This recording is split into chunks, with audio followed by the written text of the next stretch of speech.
Hey, podcast listeners. I am Taryn Elliott, Director of Client Success and Marketing at Lisi, and I will be your host for this episode of Lisi's All the Things podcast.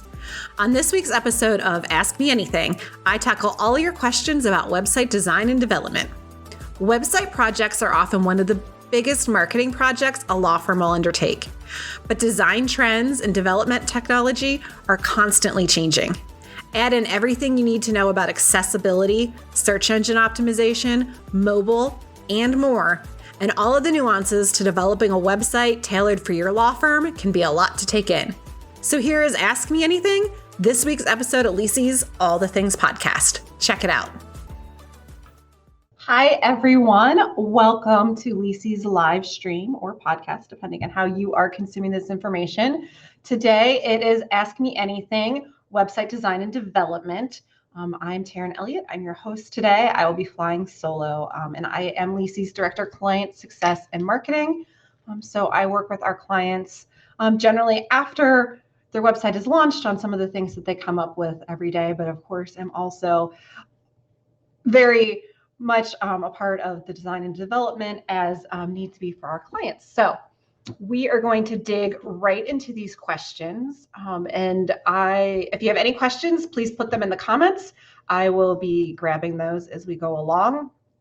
But the first question that I wanted to start with that was previously submitted is, what is the difference between a website design and website development? I thought this was a good one to start with because it kind of lays the foundation for all of the other questions we will be addressing. And a lot of people don't realize that design and development are actually two separate parts of the project.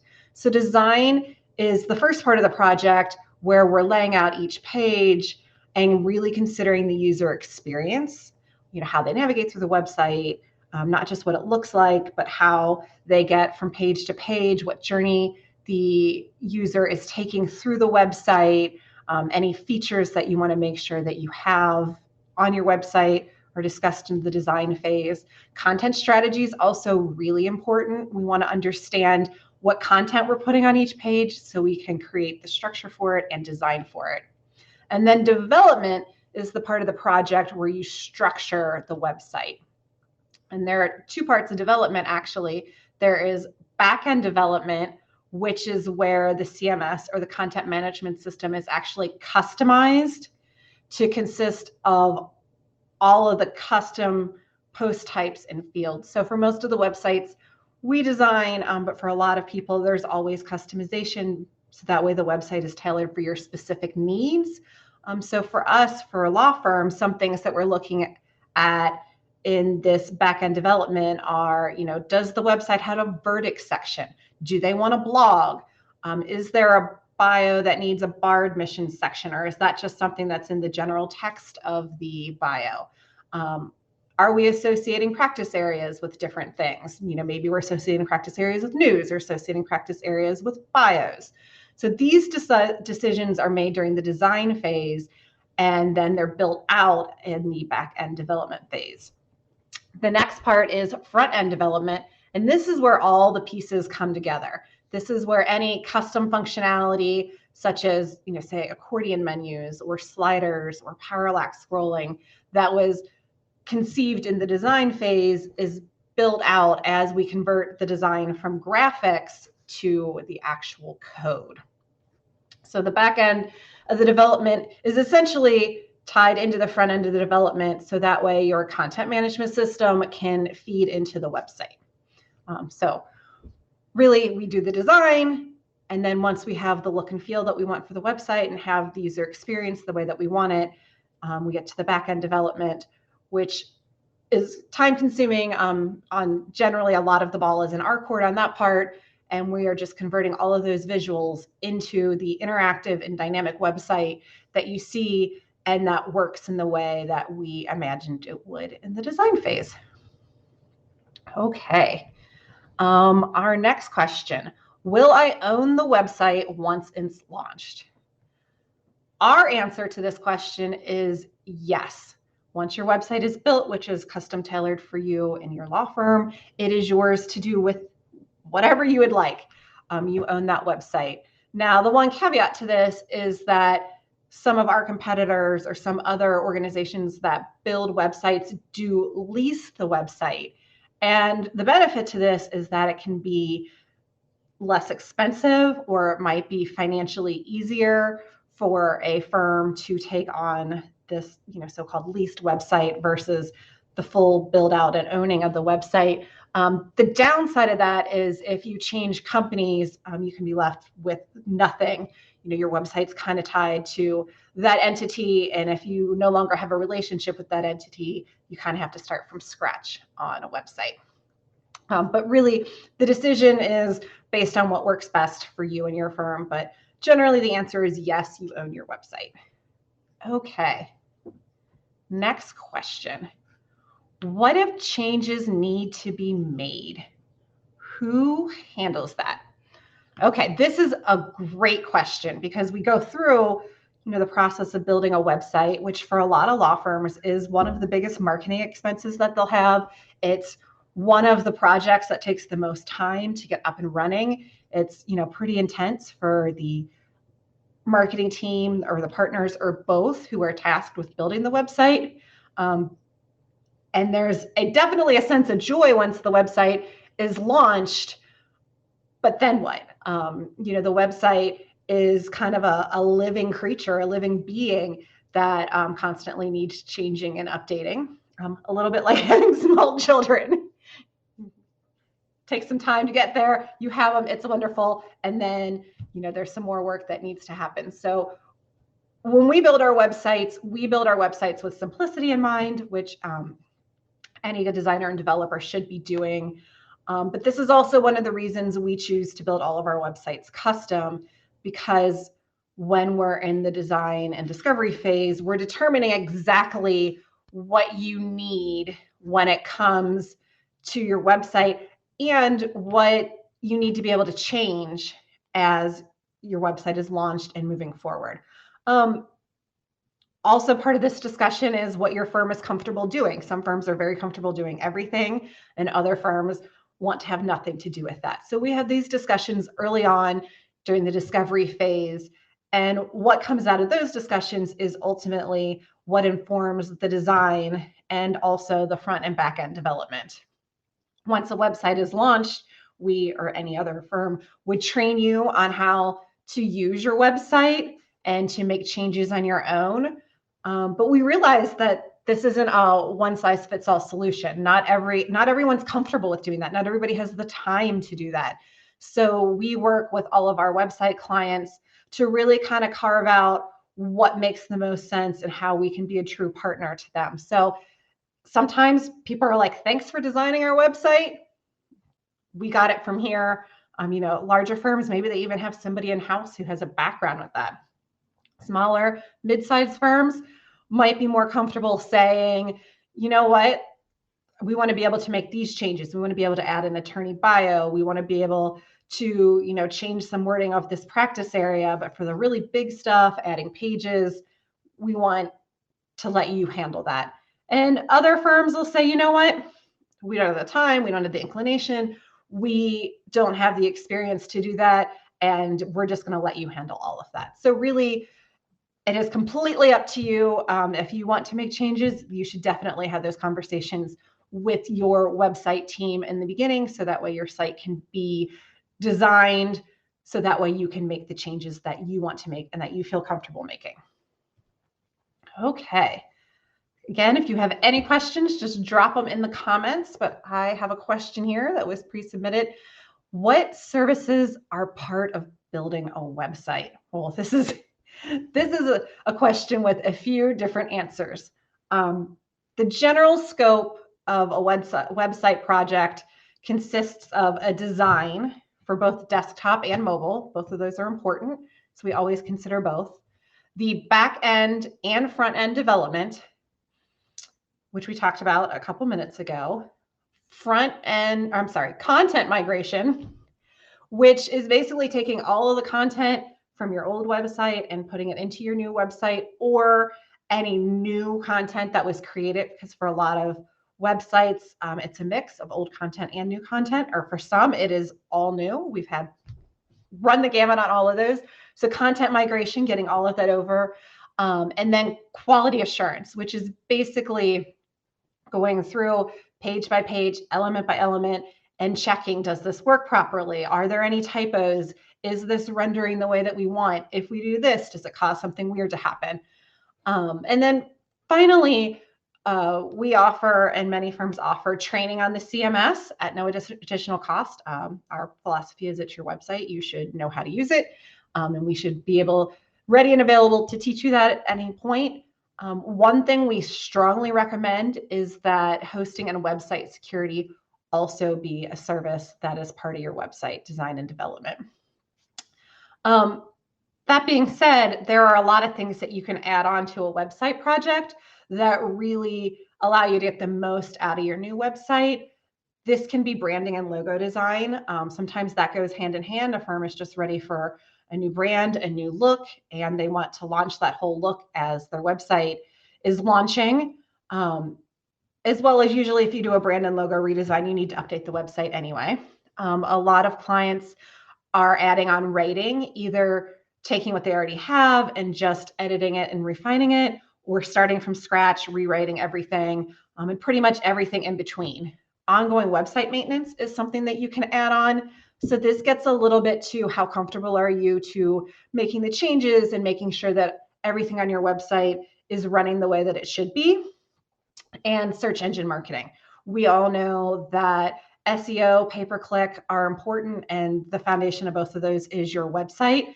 And this is something that we can add on before and definitely after launch for your website to make sure that, now that you have this great website, everyone knows about it and everyone gets to see it. There are some additional services even above and beyond this that sometimes get woven into a website project, and that can be marketing collateral, especially if you're doing a new brand or a new logo. So this is things such as letterhead, business cards, ads. One we get a lot now is social media graphics. Now that you have your new website or your new brand, you want to make sure that all your social media graphics really showcase that and that everything's consistent across the board. ADA compliance is something that is really big with websites, ongoing SEO, and photography, which is something that we don't provide, but we can provide recommendations for that. And a couple things that we're seeing a little bit more often is integrated chat and answering services. These are both things that are kind of becoming more popular. Integrated chat, especially as artificial intelligence, ChatGPT, become popular, or more and more popular, I should say. We're going to be seeing more and more of this as well. Okay. Next question is, what is the general process when developing a website? Well, I talked about a lot of the things we offer, but really the general process is pretty basic. It's discovery. And so this is when we meet with your law firm and the stakeholders in the project, be that partners, it can be associates, a marketing committee, a marketing department, a marketing chair, whoever is in charge of your project or whoever has a vested interest in it.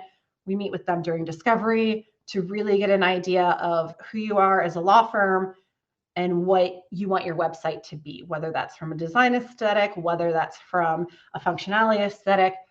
All of that is gone through in discovery. So that way, when we get to the next part of the process, design, we know what message we're trying to convey and how we're conveying it in the design. So design goes through a bunch of different iterations, but that's basically getting the look and feel of your website, along with discussing, what you want it to do, what you want your user experience to be, what journey your users are taking as they move through your website, what you want the outcomes to be.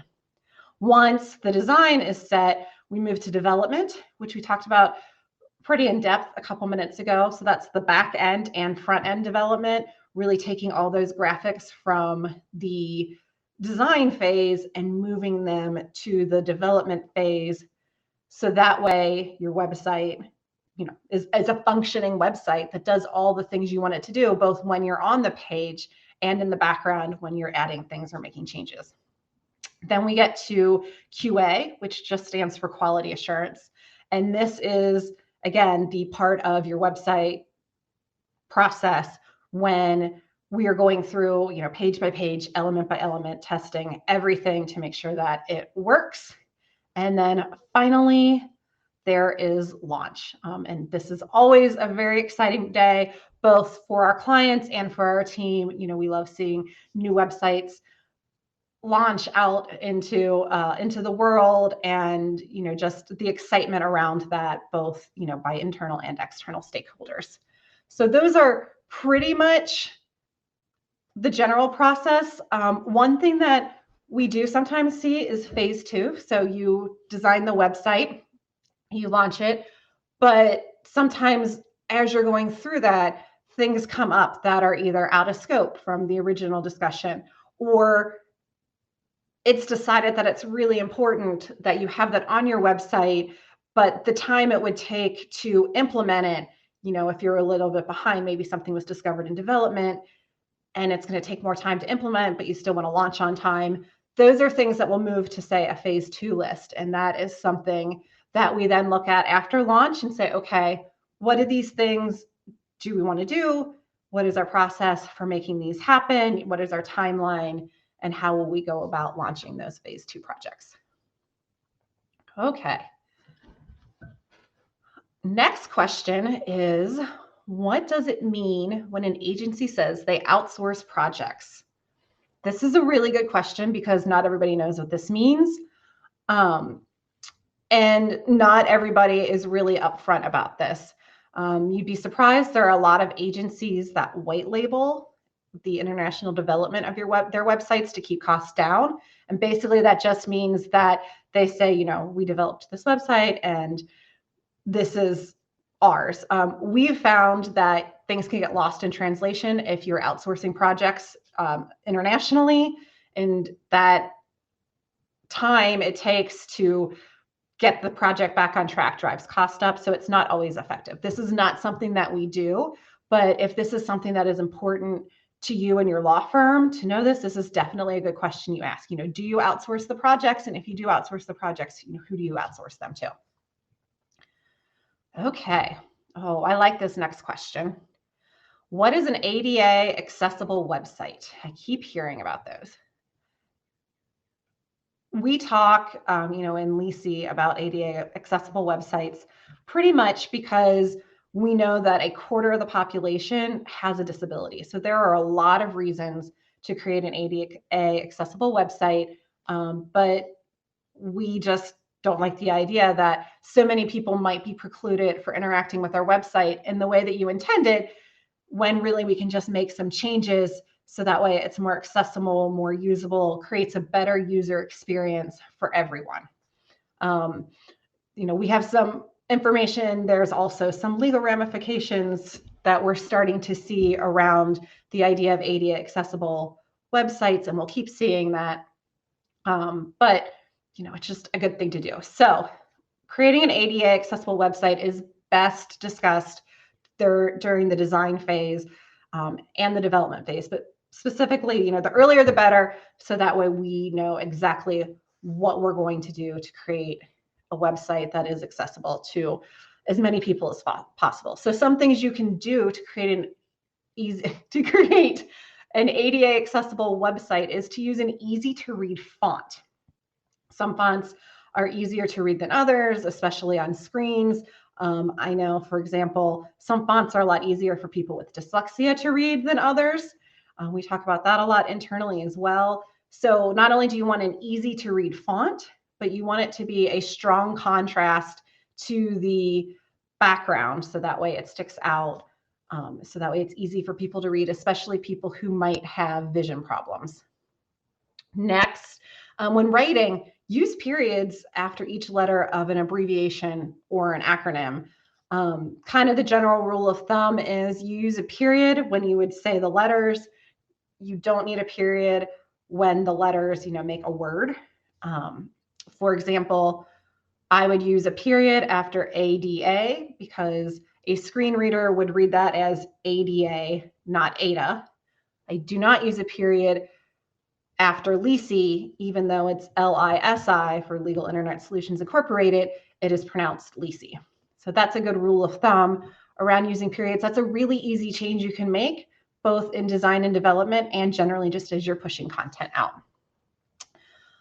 Around how you hyperlink text, for SEO, link text should be underlined and a contrasting color to ordinary text so people know specifically this is a hyperlink. Also, for the user experience, the more people know what are hyperlinks, the more likely you will have them clicking through to other pages on your website. And then there's some accessibility issues that you can really explore around how you traverse the website. So a lot of people use a mouse to traverse the website, but that's not always possible. Sometimes you need to use a touch screen, sometimes you need to use a joystick, or sometimes you need to use a keyboard to navigate the website. So one thing that you can do is use the tab button for the keyboard navigation that follows the same visual order as your content.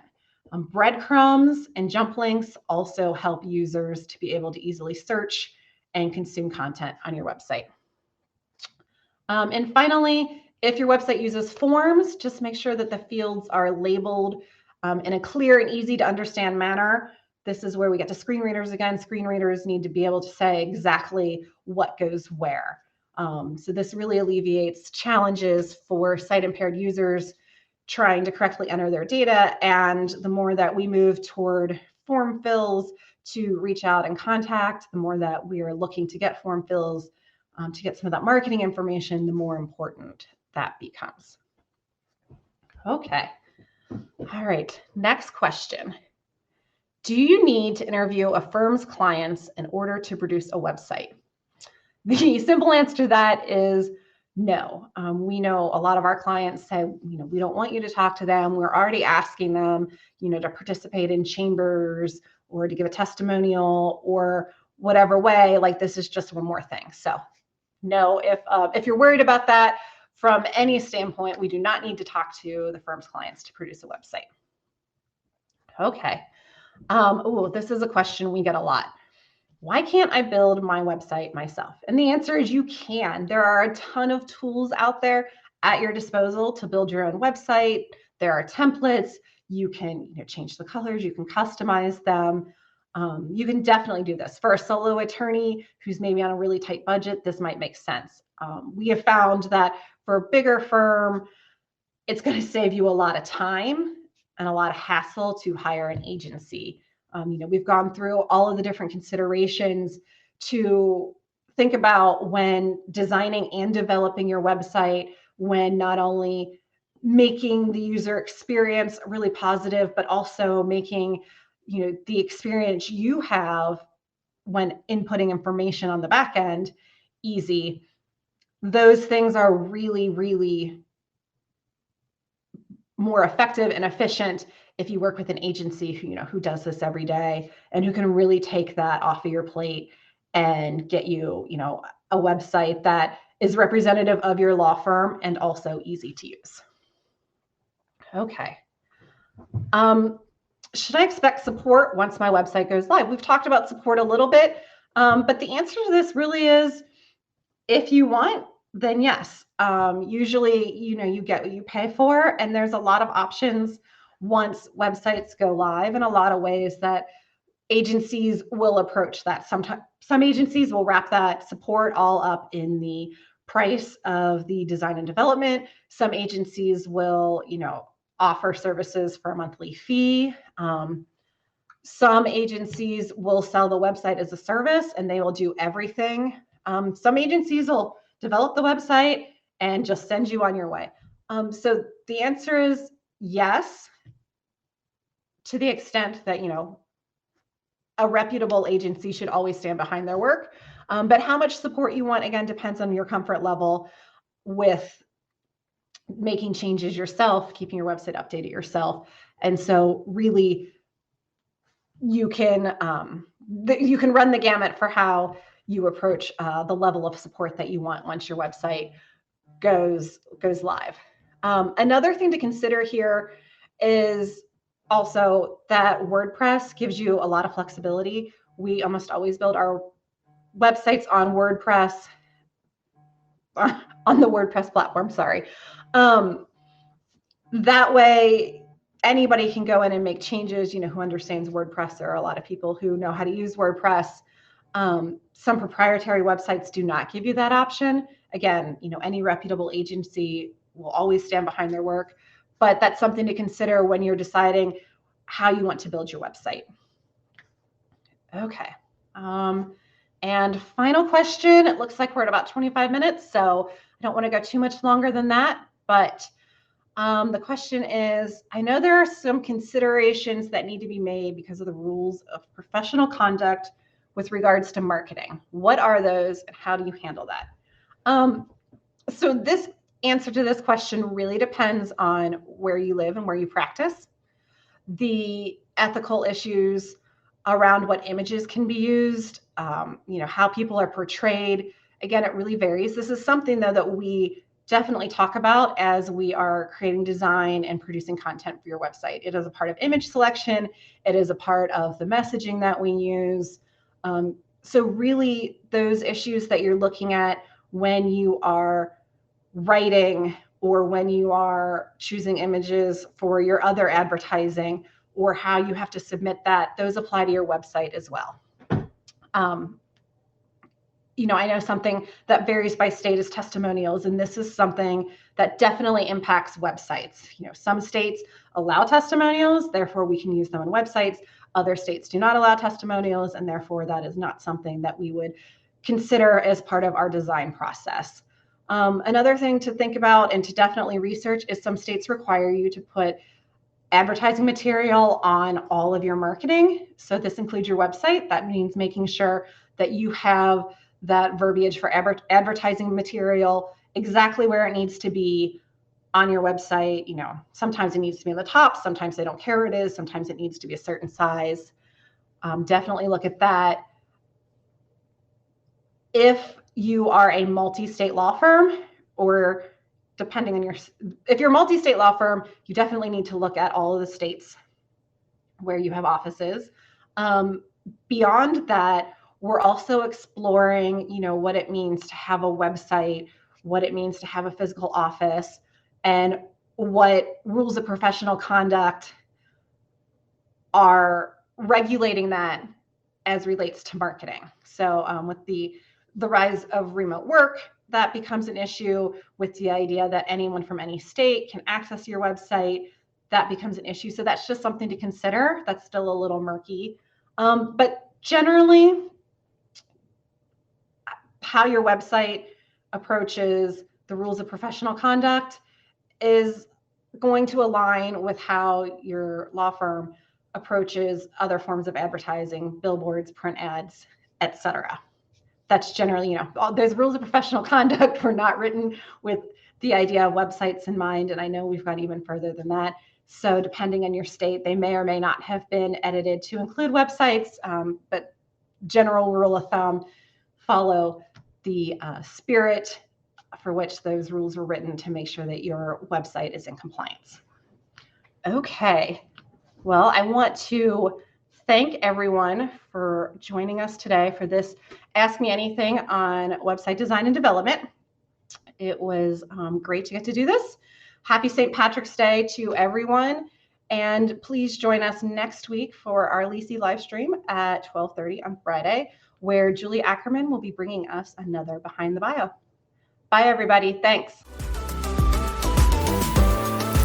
You have been listening to All the Things, the podcast from Legal Internet Solutions Incorporated, where we bring you all the things.